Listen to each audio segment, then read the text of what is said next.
Hello friends, आज का topic है डीएनए।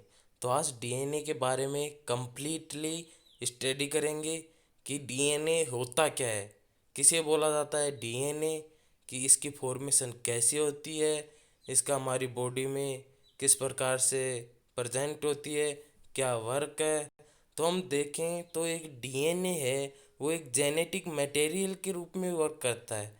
तो ये जेनेटिक मटेरियल का मतलब क्या है, हम देख सकते हैं कि किस प्रकार से एक स्पर्म और एग मिलकर के दो सेल्स मिलकर के फ्यूज होके जायगोट की फॉर्मेशन करते हैं, और ये जायगोट से कैसे एक कंप्लीट बॉडी स्ट्रक्चर, एक कंप्लीट बॉडी की फॉर्मेशन हो जाती है। कैसे कैसे इसकी फॉर्मेशन होती है, कैसे बोन्स का निर्माण हो जाता है, कैसे आइज का निर्माण होता है, कैसे लेग्स का, कैसे हैंड्स का निर्माण होता है। तो इनके पास कैसे इन्फॉर्मेशन होती है कि आइज का निर्माण ही पर्टिकुलर प्लेस पे होगा, या सिर में भी, ऊपर भी तो हेड में प्रेजेंट हो सकती हैं आइज। ये नोज है, वो भी इनकी फिक्स होता है सिस्टम, मतलब कि जहाँ पे इनको इनकी फॉर्मेशन होनी है, कहाँ पे हैंड्स अटैच होंगे, कहाँ पे पैर अटैच होंगे, ये पूरी प्रोसेस है। वो एक सिस्टमेटिक रूप से सभी के अंदर ये प्रोसेस होती है, तो वो किस हिसाब से होती है। तो इसका मतलब क्या है कि ये डीएनए के बारे में आज कंप्लीटली स्ट्रक्चर के बारे में, इसकी फॉर्मेशन कैसे होती है, कैसे वर्क करता है, तो ये सभी आज कंप्लीटली इसी टॉपिक में डिस्कस करने वाले हैं। तो कहने का मतलब मेरा ये है कि इस टॉपिक को आप स्टार्टिंग से लेकर के एंड तक ज़रूर देखिएगा, ये आपके लिए बहुत ही बेनिफिशियल रहने वाला है ये टॉपिक। तो इसमें देखें कि जो ये डीएनए है वो किस प्रकार से प्रेजेंट होता है हमारी बॉडी में, कहाँ पे प्रेजेंट होता है, इसकी फॉर्मेशन कैसे होगी। तो देखें तो डीएनए है जो हमारी सेल्स हैं बॉडी में जो प्रेजेंट होती हैं सेल्स, उन सेल्स के अंदर जो न्यूक्लियस होगा, वो न्यूक्लियस के अंदर जो क्रोमोजोम्स होंगे, उन क्रोमोजोम्स के अंदर हमारा डीएनए है जो पैक्ड होता है। और वो पैक्ड किस टाइप से होगा, हिस्टोन ओक्टामर्स के मेथड के आधार पर ये पैक्ड होता है। इसका कहने का मतलब है कि जो छोटी सी स्ट्रक्चर में काफ़ी लॉन्ग डीएनए स्ट्रक्चर है, वो इस राउंडेड सर्किल के रूप में प्रेजेंट होती है। तो ये प्रेजेंट होने का मतलब यहाँ पे ये होगा कि जो डीएनए है हमारा एक क्रोमोजोम के अंदर काफ़ी मिलियंस लेंथ के रूप में प्रेजेंट होगा। तो डीएनए की फुल फॉर्म देखें हम, तो D oxy ribo nucleic acid. इसकी फॉर्मेशन किस प्रकार से इसे हम एक्सप्लेन कर सकते हैं, तो ये सभी आज इस चैप्टर में देखने वाले हैं। तो सबसे पहले देखें कि डीएनए की फॉर्मेशन कैसी होती है, डीएनए का निर्माण किस प्रकार से होगा। तो देखें तो डीएनए है, ये डीएनए स्ट्रक्चर एक पॉलीमर डीएनए की फॉर्मेशन करता है। मतलब पॉलीमर का मतलब है कि इसमें मोनोमर यूनिट हैं, वो मोनोमर यूनिट्स अटैच होकर के, एक मोनोमर दूसरे मोनोमर से अटैच होकर के, इस प्रकार से मोनोमर एक दूसरे से अटैच होते हुए एक पॉलीमर स्ट्रक्चर की फॉर्मेशन करते हैं। इसे हम सिंपली रूप से एक एग्जांपल रख के समझें, तो जिस प्रकार से हम यदि मकानों का निर्माण करते हैं तो किस प्रकार से एक ईंट दूसरी ईंट से अटैच करके, ऐसे एक एक ईंट को सिस्टमेटिक रूप से जचा के एक कंप्लीट दीवार का निर्माण कर लेते हैं। तो उसी प्रकार से देखें तो एक ईंट है, सिंगल ईंट देखें तो ये एक सिंगल ईंट हो गई मोनोमर। और यदि ये कंप्लीट वॉल देखें यहाँ पे जो वॉल की फॉर्मेशन होती है, तो ये कंप्लीट वॉल में जितनी भी ईंट्स हैं वो सभी ऐड होकर के एक पॉलीमर कहलाएंगी। तो कहने का मतलब ये है कि जो डीएनए स्ट्रक्चर है, उस डीएनए स्ट्रक्चर के अंदर पॉलीमर यूनिट्स हैं वो प्रेजेंट होंगी और उनसे एक डीएनए की फॉर्मेशन होगी। तो यहाँ पे जो पॉलीमर स्ट्रक्चर है या मोनोमर है, तो मोनोमर एक न्यूक्लियोटाइड्स के रूप में प्रेजेंट होते हैं, जो न्यूक्लियोटाइड्स है वो मोनोमर के रूप में होगा। तो कहने का मतलब है कि जो एक न्यूक्लियोटाइड है वो दूसरे न्यूक्लियोटाइड से अटैच होगा, दूसरा है जो तीसरे न्यूक्लियोटाइड से अटैच होगा, ऐसे काफ़ी सारे न्यूक्लियोटाइड्स अटैच होकर के एक पॉलीन्यूक्लियोटाइड्स स्ट्रक्चर की फॉर्मेशन करते हैं। यहाँ पे पॉलीन्यूक्लियोटाइड चैन है वो एक जो डीएनए की स्ट्रक्चर है उसमें एक स्ट्रैंड की फॉर्मेशन करेगी। और कहने का मतलब है कि एक डीएनए में डबल हेलिक्स स्ट्रक्चर होती है, डबल स्ट्रैंडेड स्ट्रक्चर होती है, तो उसमें एक डीएनए में ऐसी दो पॉलीन्यूक्लियोटाइड्स चेन प्रेजेंट होती हैं। तो ये आगे हम एक्सप्लेन करेंगे, कंप्लीट डिटेल में देखेंगे किस प्रकार से ये जो एक न्यूक्लियोटाइड है वो सेकंड न्यूक्लियोटाइड से किस प्रकार से अटैच हो रहा है, और इनकी जो पेयरिंग है वो किस प्रकार से हो रही है, क्यों हो रही है, कितनी बेस पेयर का इनमें डिस्टेंस है, क्यों इतना डिस्टेंस है, सभी कुछ आज इस लेसन में हम कंप्लीटली डिटेल से एक्सप्लेन करेंगे। तो इसमें देखें, तो इस न्यूक्लियोटाइड का मतलब क्या है, न्यूक्लियोटाइड्स में क्या क्या प्रेजेंट होंगे। तो न्यूक्लियोटाइड्स में है जो 3 ग्रुप्स प्रेजेंट है। इसमें देखें तो फर्स्ट ग्रुप है नाइट्रोजन बेसेज। तो नाइट्रोजन बेसेज का मतलब क्या है, यहाँ पे इसमें दो बेसेज प्रेजेंट होते हैं, जिसमें देखें कि फर्स्ट हो गया है प्यूरिन और सेकंड है पिरिमिडिन। तो इनमें प्यूरिन्स हैं बेसेज, इनमें दो प्रकार के बेस प्रेजेंट हैं, एक हो गया एडिनिन है, सेकंड हो गया ग्वानिन। और पिरिमिडिन में देखें तो साइटोसिन और थायमिन है, और यहाँ पे यूरेसिल भी प्रेजेंट है, जो कि आरएन की जो स्ट्रक्चर होगी उसमें थायमिन के स्थान पर यूरेसिल प्रेजेंट होगा। और सेकंड ग्रुप देखिए, इसमें ये जो इसका नाइट्रोजन बेस पेयर का जो सिस्टम है वो कंप्लीटली हम आगे डिस्कस करने वाले हैं। तो यहाँ पे नॉर्मली रूप से देख लेते हैं कि किस प्रकार से नाइट्रोजन बेस पेयर 2 टाइप्स के होते हैं, इनके स्ट्रक्चर अभी देखने वाले हैं थोड़ी टाइम में। तो सेकंड देखिए तो पेंटोस शुगर, पेंटोस शुगर के रूप में प्रेजेंट होगी, जो कि डीएनए या आरएनए, तो डीएनए के रूप में डीऑक्सी राइबोन्यूक्लिक एसिड, डीऑक्सी।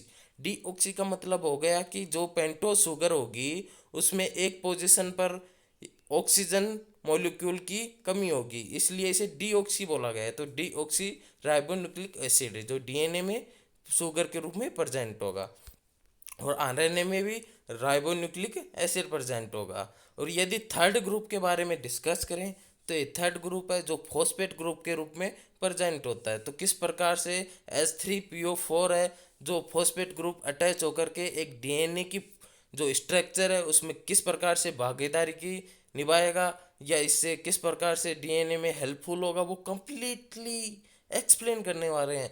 तो इसमें किस प्रकार से जो फॉस्फेट ग्रुप है वो अटैच होकर के यहाँ पे नाइट्रोजन बेसेज के आधार पर एटीपी जीटीपी ये सभी फॉर्मेशन किस प्रकार से होगी। तो एटीपी का मतलब हो गया है यहाँ पे एडिनिन ट्राइफॉस्फेट। तो ये ट्राइफॉस्फेट का मतलब है कि यहाँ पे 3 फॉस्फेट अटैच होकर के एक एटीपी की फॉर्मेशन कर रहे हैं। तो ये कंप्लीटली डिटेल से एक्सप्लेन करने वाले हैं। तो यहाँ पे देखें हम, तो इनकी जो प्यूरिन और पिरिमिडिन की स्ट्रक्चर है जो किस प्रकार से प्रेजेंट है, इनमें कैसे नाइट्रोजन बेस पेयर या नाइट्रोजन या ऑक्सीजन किस प्रकार से प्रेजेंट है, कौन कौन सी पोजीशंस पर प्रेजेंट है। तो ये देखें, तो यदि देख सकते हैं कि जो प्यूरिन है वो प्यूरिन एक डबल रिंग स्ट्रक्चर होती है। प्यूरिन प्यूरिन में दोनों ही जो एडेनिन है और गुआनिन है दोनों ही डबल रिंग स्ट्रक्चर होगी। डबल रिंग में 9 मेंबर्स प्रेजेंट होंगे, और 9 मेंबर्स में जो नाइट्रोजन की इनकी पोजीशन है जो 1 position, 3rd position, 7th position और 9th पोजीशन पर ये अटैच होंगे। इलेक्ट्रोमोलिक्यूल्स, इलेक्ट्रोनेगेटिव मॉलिक्यूल्स हैं वो इनकी ये पोजीशन होगी 1, 3rd, 7, 9th पोजीशन पर प्रेजेंट होंगे। यदि हम देखें पिरिमिडिन, पिरिमिडिन के नाइट्रोजन बेस पेयर की जो इनमें इलेक्ट्रोनेगेटिव मॉलिक्यूल्स हैं वो 3rd पोजीशन और 1st पोजीशन पर प्रेजेंट होंगे। तो कहने का मतलब है कि इनकी पोजीशन के बारे में हम क्यों डिस्कस कर रहे हैं वो अभी आगे देखेंगे कि किस प्रकार से इनकी पेयरिंग होगी। तो उस समय में हम देखेंगे कि क्यों इनकी पोजीशन के बारे में डिस्कस किया है, तो हम देखने वाले हैं। और यदि देखें कि किस प्रकार से जो ये इनकी जो अटैचमेंट है एक पेंटोस शुगर है जो किस प्रकार से नाइट्रोजन बेस से या फॉस्फेट ग्रुप से अटैच होगा, तो इस डायग्राम में देख सकते हैं कि जो ये है ये एक पेंटोस शुगर है, और यहाँ पे ये नाइट्रोजन बेस पेयर है ये किस प्रकार से अटैच होगा, और यहाँ पे एक फॉस्फेट ग्रुप है जो किस प्रकार से अटैच होगा। तो ये बहुत ही सिंपल है, ईजिली है। यदि हम इसे थोड़ा भी कॉन्स्टेंट होके इस चीज़ को समझेंगे तो ये हमारे ईजिली से समझ में आ जाएगी। तो देखें कि किस प्रकार से जो ये पेंटोस शुगर है, पेंटोस शुगर में कितने पेंटोस का मतलब हो गया कि 5 कार्बन रिंग स्ट्रक्चर। तो 5 कार्बन रिंग स्ट्रक्चर में देखें तो जो फर्स्ट कार्बन है यहाँ पे एक नाइट्रोजन बेस पेयर या प्रेजेंट होता है। तो यहाँ पे जो इसका CH2OH पोजीशन होगी, यहाँ पे जो नाइट्रोजन बेस है वो अटैच हो जाएगा यहाँ पे आकर के, और यहाँ पे ग्लाइकोसाइडिक बॉन्ड की फॉर्मेशन करेगा। तो इसके बाद में देखें, जो फिफ्थ नंबर कार्बन है वहाँ पे जो फॉस्फेट ग्रुप होगा, जो कि एक इनऑर्गेनिक मटेरियल के रूप में है, और यहाँ पे जो फिफ्थ पोजीशन पर देखें तो ये एक एल्कोहलिक ग्रुप के रूप में प्रेजेंट है। तो इसमें देखें तो किस प्रकार से इनके अटैचमेंट होगा, तो यहाँ पे जो फॉस्फेट ग्रुप है यहाँ पे OH प्रेजेंट है, और यहाँ पे भी देखें फिफ्थ कार्बन पोजीशन पर तो OH प्रेजेंट है। तो यहाँ पे एल्कोहलिक और इनऑर्गेनिक कंपाउंड दोनों मिलकर के यहाँ पे SOH+H है जो रिमूव होगा, और यहाँ पे एक एस्टर ग्रुप की एक फॉर्मेशन होगी, एस्टर बॉन्ड की फॉर्मेशन होगी। तो यहाँ पे जब OH+H रिमूव होगा तो यहाँ पे O2 ऑक्सीजन बच जाएगा, तो ऑक्सीजन यहाँ पे एक एस्टर बॉन्ड की फॉर्मेशन करेगा। ऐसे यहाँ पे ऑक्सीजन है, ये एस्टर फॉस्फो एस्टर बॉन्ड की फॉर्मेशन होगी। तो इसके बारे में देखें कि किस प्रकार से, ये देख लिया कि किस प्रकार से ये फॉस्फेट ग्रुप है जो अटैच हो रहा है, जो कि यहाँ पे H+OH यहाँ पे रिमूव होगा, इनका अटैचमेंट ऑक्सीजन के साथ फॉस्फो एस्टर ग्रुप के रूप में, बॉन्ड के रूप में प्रेजेंट हो जाएगा। अब यदि देखें कि जो ये पेंटोस शुगर है, ये पेंटोस शुगर एक रिंग टाइप स्ट्रक्चर में कैसे इसकी फॉर्मेशन हुई, किस प्रकार से इनका अटैच हुआ। एक यदि सिंपल स्ट्रक्चर देखें, यहाँ पे पेंटोस मतलब 5 कार्बन की स्ट्रक्चर देखें तो यहाँ पे देख सकते हैं कि ये 5 कार्बन हो गए, 1 2 3 4 5th। तो इनमें देखें तो फर्स्ट कार्बन है यहाँ पे COH, HCOH group aldehyde group present है। सेकंड पे देखें तो OH, और इस प्रकार से ये फिफ्थ कार्बन की स्ट्रक्चर हो गई। तो यहाँ पे जो फोर्थ नंबर की सिचुएशन पर कार्बन प्रेजेंट है, फोर्थ नंबर पोजीशन पर, ये फोर्थ नंबर वाला पोजीशन पर जो OH ग्रुप प्रेजेंट है इसके पास में, ये OH है, जो समझ सकते हैं इसको कि जो ये OH है यहाँ पे जो फर्स्ट नंबर की जो ये कार्बन पर जो प्रेजेंट है ऑक्सीजन, यहाँ पे ऑक्सीजन प्रेजेंट होगा सिर्फ। ये देखें यहाँ पे समझने के लिए नॉर्मली, तो यहाँ पे फर्स्ट नंबर कार्बन है, यहाँ पे फर्स्ट नंबर कार्बन से ये ऑक्सीजन है जो ये डबल बॉन्ड से ऑक्सीजन से अटैच होता है। अब यहाँ पे डबल बॉन्ड क्यों है, क्योंकि कार्बन की कंप्लीट वो करने के लिए, इसकी बैलेंस को कंप्लीट करने के लिए इसकी ये 4 बॉन्ड से प्रेजेंट है। तो यहाँ पे देखिए तो क्या होगा कि यहाँ पे जो ये एक बॉन्ड है ये रिमूव होगा यहाँ से। तो यहाँ पे क्या होगा कि ये एक रिमूव होने पर ये ऑक्सीजन है जो नेगेटिवली चार्ज हो जाएगा, और यहाँ पे जो हाइड्रोजन है फोर्थ नंबर कार्बन है, वहाँ से ये हाइड्रोजन जो ये रिमूव हुआ है यहाँ से अटैच होने के लिए, तो ये यहाँ से अलग हाइड्रोजन अटैच हो जाएगा, और यहाँ पे ऑक्सीजन बच जाएगा एक सिंगल। तो जो ये O2 है वो यहाँ पे प्रेजेंट हो जाएगा, और ये फोर्थ नंबर से फर्स्ट नंबर की पेयरिंग हो जाएगी। तो ये पेयरिंग होने पर कुछ इस प्रकार की स्ट्रक्चर होगी, जिसमें फिफ्थ नंबर की पोजीशन है जो इससे ऊपर इस प्रकार से अटैच होगी, और इस रिंग की फॉर्मेशन हो जाएगी कुछ इस प्रकार से। तो यहाँ पे समझ गए, ये देखो यहाँ पे सिर्फ फर्स्ट नंबर कार्बन है, यहाँ पे ऑक्सीजन प्रेजेंट होता है, और ये हाइड्रोजन से पेयरिंग करने के लिए यहाँ पे जो ऑक्सीजन है जो OH की फॉर्मेशन में यहाँ पे हाइड्रोजन इसके साथ अटैच हो जाएगा, और जो ऑक्सीजन है फोर्थ नंबर कार्बन पोजीशन का वो एक अलग से बॉन्ड बना लेगा इस रिंग टाइप स्ट्रक्चर के लिए। तो समझ में आ गया होगा, मेरे को विश्वास है आपको जो मैं समझा रहा हूँ। तो यदि इससे आगे देखें हम, तो इससे आगे डिटेल से एक्सप्लेन करेंगे कि DNA की जो स्ट्रक्चर है उसे किस साइंटिस्ट ने किस हिसाब से इस DNA की स्ट्रक्चर के बारे में समझाया, कैसे समझाया, किस मेथड के आधार पर समझाया, और किस हिसाब से उन्होंने एक्सप्लेन किया कि DNA की स्ट्रक्चर है वो इसी टाइप से प्रेजेंट होती है। तो डबल हेलिक्स स्ट्रक्चर के बारे में कंप्लीट डिटेल से इनके स्ट्रक्चर को समझाया वॉटसन एंड क्रिक ने 1953 में ये एक्सप्लेन किया और सभी को बताया कि डीएनए है जो एक डबल हेलिक्स स्ट्रक्चर होती है। डबल हेलिक्स का स्ट्रक्चर का मतलब है कि ये एक दूसरे से इस सर्किल टाइप में सर्कुलर आकार की रूप में फॉर्मेशन होती है, जो यहाँ पे डायग्राम में भी देख सकते हैं। इस प्रकार से डबल हेलिक्स इस प्रकार से प्रेजेंट होंगे। तो इसका मतलब ये है कि जो ये डबल हेलिक्स स्ट्रक्चर होगी वो किस बेसिस पे प्रेजेंट है, इनकी डिस्टेंस या लेंथ, किस प्रकार से ये स्ट्रैंड्स है वो प्रेजेंट है, वो सभी कुछ इन वॉटसन एंड क्रिक ने एक्सप्लेन किया। और इसमें देखें तो फर्स्ट स्ट्रैंड है वो सेकेंड स्ट्रैंड के साथ एक एंटी पैरेलल पोजीशन में प्रेजेंट होता है। तो यहाँ पे देखें कि एंटी पैरेलल पोजीशन का मतलब क्या है यहाँ पे।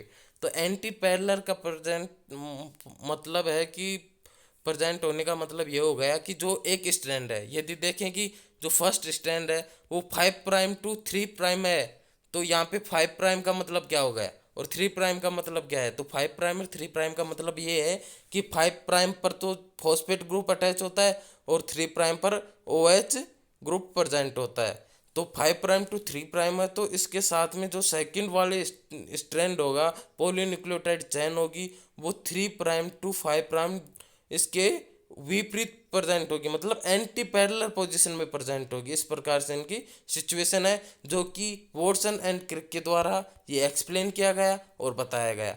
तो इन्होंने डीएनए के बारे में बताया कि जो एक कंप्लीट डीएनए का टर्नओवर है, जो इस डायग्राम में हम देख सकते हैं आराम से, ये यहाँ से लेकर के और यहाँ तक एक कंप्लीट डीएनए का जो ये टर्नओवर हो रहा है, ये टर्नओवर कंप्लीट 34 एंगस्ट्रॉम या 3.4 नैनोमीटर की डिस्टेंस पर ये कंप्लीट हो जाता है, एक कंप्लीट टर्नओवर। और यदि दो न्यूक्लियोटाइड्स के बीच की डिस्टेंस देखें तो 3.4 एंगस्ट्रॉम इसमें बताई गई है। तो यदि हम ये मेजर करना चाहें कि एक कंप्लीट टर्नओवर में कितने न्यूक्लियोटाइड्स प्रेजेंट है, तो इन्होंने बताया कि एक कंप्लीट न्यूक्लियोटाइड में एक कंप्लीट टर्नओवर में 10 न्यूक्लियोटाइड प्रेजेंट है। तो यहाँ पर देख सकते हैं कि किस प्रकार से 34 एंगस्ट्रॉम 10 न्यूक्लियोटाइड में कंप्लीट हो जाता है। तो यहाँ पे एक कंप्लीट टर्नओवर में 10 न्यूक्लियोटाइड प्रेजेंट होते हैं। और यदि इनके बीच का डायमीटर देखें तो एक फिक्स होता है जो कि 20 एंगस्ट्रॉम होगा। ये छोटा या इससे ज़्यादा नहीं हो सकता, क्योंकि ये जो फिर इनकी जो बेस पेयरिंग है वो क्या हो जाएगी, डिसोसिएट हो जाएगी। ये दोनों डबल स्ट्रैंड्स हैं वो अलग अलग हो जाएंगे। तो इसके बारे में भी एक अलग से वीडियो बनाएंगे कि किस प्रकार से ये डिसोसिएट हो सकते हैं और किस प्रकार से एक जगह पेयरिंग होती है, वो नेक्स्ट वीडियो में डिटेल से एक्सप्लेन करेंगे। तो इसमें देखें तो इसी के साथ साथ वॉटसन एंड क्रिक ने एक चीज़ को भी एक्सप्लेन किया कि जो ये स्ट्रक्चर है इसमें मेजर और माइनर ग्रुप के बारे में बताया। जो ये नैरो टाइप से प्रेजेंट होगी, ये देखो यहाँ पे, तो इसे माइनर ग्रुप दिया गया, और जो वाइडली रूप में प्रेजेंट है खास टाइप में, इसे मेजर ग्रुप बोला गया। तो इसकी जो बेस पेयरिंग को देखें तो बी डीएनए स्ट्रक्चर के रूप में समझ सकते हैं कि जो डबल हेलिक्स स्ट्रक्चर है वो किस प्रकार से पेयरिंग करती है और किस प्रकार से ये एक न्यूक्लियोटाइड दूसरे न्यूक्लियोटाइड से अटैच होकर के एक डीएनए की फॉर्मेशन करता है। यहाँ पे देखें कि ये एक एडिनिन है वो थायमीन के साथ ही अटैच हो रहा है। क्यों, एक एडिनिन साइटोसिन के साथ भी तो अटैच हो सकता है या ग्वाइनिन के साथ भी तो अटैच हो सकता है। क्या रीज़न है कि जो एडेनिन होगा वो थायमीन के साथ ही अटैच होगा, जो कि डबल हाइड्रोजन बॉन्डिंग के द्वारा ही प्रेजेंट होगा। और यहाँ पे साइटोसिन है वो ग्वाइनिन से ही अटैच होगा और ट्रिपल हाइड्रोजन बॉन्डिंग के द्वारा प्रेजेंट होगा। तो ये कुछ मामला समझ में नहीं आया, इसका एक्सप्लेन करेंगे, इसे समझेंगे कि ये क्यों ऐसा क्या हो रहा है इसमें कि यहाँ पे एडेनिन है वो थायमीन से ही पेयर हो रहा है और साइटोसिन है वो ग्वाइनिन से ही पेयर हो रहा है। Adenine thymine double hydrogen bonding है और साइटोसिन ग्वाइनिन है जो ट्रिपल हाइड्रोजन बॉन्डिंग है। क्यों, ऐसा क्या कारण है कि यहाँ पे एडेनिन थायमीन और साइटोसिन ग्वाइनिन ही प्रेजेंट हो रहा है। तो ये देखें, इसे एक्सप्लेन करें तो अभी समझ लेंगे थोड़े टाइम में कि क्यों इनकी पेयरिंग एडेनिन और थायमिन से ही हो रही है। और यहाँ पे जो एक न्यूक्लियोटाइड है किस प्रकार से सेकंड न्यूक्लियोटाइड से अटैच हो रहा है, तो इसका क्या रीज़न है, तो अभी देखने वाले हैं। तो यहाँ पे देख सकते हैं, ये थर्ड डायग्राम है, इसमें देखें कि एक न्यूक्लियोटाइड है, ये दूसरे न्यूक्लियोटाइड से किस प्रकार से अटैच हो रहा है। तो थर्ड पोजीशन है, थर्ड पोजीशन पर क्या होगा, पेंटोज शुगर में OH होगा। और यहाँ पे फिफ्थ पोजीशन पर ये जो फॉस्फेट ग्रुप से अटैच होगा, ये फॉस्फेट ग्रुप है, जो एक तो थर्ड पोजीशन से और एक फिफ्थ पोजीशन से ये COO फॉर्मेशन में हो रहा है। मतलब यहाँ पे एक कार्बन मॉलिक्यूल है, वो दो ऑक्सीजन मॉलिक्यूल से फॉस्फेट ग्रुप के द्वारा अटैच हो रहा है। तो यहाँ पे COO किसको संबल करता है, ये एस्टर ग्रुप को संबल करता है। तो यहाँ पे देखें तो इस बॉन्ड को, जो ये दोनों पॉलीन्यूक्लियोटाइड्स बॉन्ड को अटैच कर रहा है, उसे हम बोलेंगे phosphodiester bond. Diester bond, diester bond क्यों बोल रहे हैं इसे हम डाई एस्टर बॉन्ड, इसीलिए बोल रहे हैं कि ये दो पोजीशंस पर अटैच हो रहा है, इसलिए इसे फॉस्फो डाई एस्टर बॉन्ड बोला जा रहा है। एस्टर इसलिए कि ये COO कार्बन या इस सिंबल को रिप्रेजेंट कर रहा है, इसलिए इसे फॉस्फो डाई एस्टर बॉन्ड बोला जाता है। तो आप इस चीज़ को समझ गए होगे। और एक बार और मैं नॉर्मली समझा देता हूँ कि देखो इस स्ट्रक्चर में जो ये फर्स्ट न्यूक्लियोटाइड है, यहाँ पे थर्ड पोजीशन से ये O2 से अटैच हो रहा है, और फिफ्थ पोजीशन है सेकंड वाले पे, ये भी ऑक्सीजन से अटैच हो रहा है। तो ये दोनों ही पोजीशन पर ऑक्सीजन से अटैच हो रहा है, और ये फॉस्फेट ग्रुप के द्वारा अटैच हो रहा है। तो यहाँ पे फॉस्फो डाइएस्टर बॉन्ड की फॉर्मेशन हो गई। तो यदि हम DNA की स्ट्रक्चर में देखें कि किस प्रकार से हम DNA में एक DNA बैकबोन का निर्माण होता है, तो वो बैकबोन में कौन कौन से ग्रुप या फॉस्फेट ग्रुप, नाइट्रोजन बेसेस, या इनमें से कौन कौन से प्रेजेंट होते हैं। तो एक DNA की बैकबोन में फॉर्मेशन में, मतलब एक DNA में दो बैकबोन होंगे, क्योंकि डबल हेलिक्स स्ट्रक्चर है। तो ऑब्वियसली ये है कि इसमें डबल हेलिक्स होने पर इसमें दो बैकबोन की फॉर्मेशन होगी। तो इसमें बैकबोन में क्या होगा, फॉस्फेट ग्रुप और साथ pentose sugar, pentose sugar plus phosphate group, ये दोनों ही मिलकर के DNA की बैकबोन की फॉर्मेशन करते हैं, बैकबोन का निर्माण करते हैं। और इस साइड में भी देख सकते हैं कि किस प्रकार से ये बैकबोन की फॉर्मेशन हो रही है। तो यहाँ पे देख सकते हैं कि 5 प्राइम से अटैच हो रहा है और 3 प्राइम की तरफ है। तो एक सेकंड वाला स्ट्रैंड है वो एंटी पैरेलल पोजीशन में किस प्रकार से 3 प्राइम टू 5 प्राइम अटैच है। तो इसके बाद में हम यह डिस्कस करते हैं कि क्यों एडेनिन थायमिन से पेयर हो रहा है और साइटोसिन है वो ग्वाइनिन से पेयर हो रहा है। तो हम नेक्स्ट स्ट्रक्चर में देखते हैं कि इनकी पेयरिंग कैसे है। तो देखें तो इसमें देख सकते हैं डायग्राम में कि जो ये एडेनिन है वो थायमिन से पेयरिंग कर रहा है डबल हाइड्रोजन बॉन्डिंग के द्वारा। तो क्यों, क्योंकि ये नॉर्मल सी चीज़ है, इसको समझो आप, ये समझना बहुत ही ज़रूरी है। ये बेसिक चीज़ है DNA के लिए, इसकी पेयरिंग को समझने के लिए, कि जो एडेनिन है और ये ग्वाइनिन जो पेयरिंग नाइट्रोजन बेस पेयरिंग है, उसमें जो इनकी स्ट्रक्चर होगी, जो हम देख सकते हैं कि इनकी स्ट्रक्चर में दो पोजीशंस ऐसी होंगी जिन पोजीशंस के पास इलेक्ट्रोनेगेटिव मॉलिक्यूल्स प्रेजेंट होंगे। इलेक्ट्रोनेगेटिव मॉलिक्यूल्स का मतलब हो गया कि ऐसे मॉलिक्यूल्स जो पॉजिटिवली चार्ज वाले मॉलिक्यूल्स को अपनी तरफ अट्रैक्टिव करती हैं, तो उनको बोला जाता है इलेक्ट्रोनेगेटिव मॉलिक्यूल्स। तो ये दोनों स्ट्रक्चर हैं जो हाइड्रोजन H+ को अपनी तरफ अट्रैक्ट करेंगी और हाइड्रोजन बॉन्ड की फॉर्मेशन होगी। यही रीज़न है कि एडेनिन है वो थायमिन से पेयरिंग करता है और डबल हाइड्रोजन बॉन्डिंग के साथ, क्योंकि जो एडेनिन है और थायमिन के पास जो इनकी स्ट्रक्चर है, उनके पास सिर्फ दो पोजीशन पर ही इलेक्ट्रोनेगेटिव मॉलिक्यूल प्रेजेंट है, इसलिए ये डबल हाइड्रोजन बॉन्डिंग की पेयरिंग करते हैं। और ये एडेनिन और थायमिन की जो ये हाइड्रोजन बॉन्डिंग की जो डिस्टेंस है वो फिक्स होती है। ये जो एडेनिन और थायमिन और साइटोसिन और ग्वाइनिन, इनके बीच में, सभी के बीच में ये इक्वल डिस्टेंस होगी बीच की, 2.8 एंगस्ट्रोम, जो कि ये फिक्स है, ये फिक्स रहेगी। और यहाँ पे देखें कि साइटोसिन और ग्वानिन की बेस पेयरिंग की देखें तो यहाँ पे 3 पोजीशंस इस स्ट्रक्चर में ऐसी प्रेजेंट है जहाँ पे इलेक्ट्रोनेगेटिव मॉलिक्यूल्स प्रेजेंट हैं। तो यहाँ पे इसलिए यहाँ पे 3 हाइड्रोजन बॉन्डिंग होगी। तो ये समझ गए होगे आप। तो सेकंड देखें इसके बाद में कि किस प्रकार से इनकी पेयरिंग को बताया गया। तो ये सभी हमने आज इस टॉपिक में डिस्कस किया कि किस प्रकार से जो डीएनए है वो प्रेजेंट होता है। अब साथ ही साथ ये देखें कि जो डीएनए स्ट्रक्चर है, ये डीएनए किस प्रकार से एक डीएनए से सेकंड डीएनए की फॉर्मेशन होगी, उसे रेप्लिकेशन बोला जाता है, जो कि हम नेक्स्ट टॉपिक में डिस्कस करेंगे कि कैसे डीएनए से डीएनए की फॉर्मेशन होती है, डीएनए से आरएनए की फॉर्मेशन होगी, आरएनए से प्रोटीन की फॉर्मेशन होगी। ये कंप्लीटली और डीपली तरीके से इनकी स्ट्रक्चर के बारे में कंप्लीट नॉलेज लेंगे कि किस प्रकार से ये डीएनए से डीएनए की फॉर्मेशन हो रही है, कौन कौन से फैक्टर्स इनमें प्रेजेंट होंगे, और क्यों डीएनए से आरएनए की फॉर्मेशन हो रही है, आरएनए से प्रोटीन की फॉर्मेशन हो रही है, प्रोटीन्स में अमीनो एसिड प्रेजेंट होंगे, किस प्रकार से अमीनो एसिड प्रेजेंट है। ये सभी नेक्स्ट जो आने वाली नेक्स्ट वीडियो होगी उस क्लास में हम डिस्कस कर लेंगे कंप्लीटली।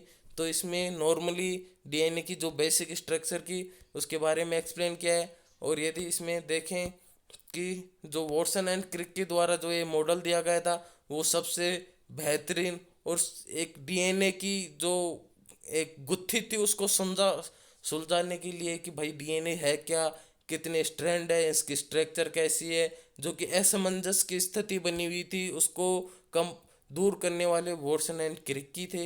इन्होंने बताया कि किस प्रकार से डबल हेलिक्स, हेलिक्स का मतलब हो गया कि स्पाइरल टाइप में जो इनकी स्ट्रक्चर वो प्रेजेंट होती है।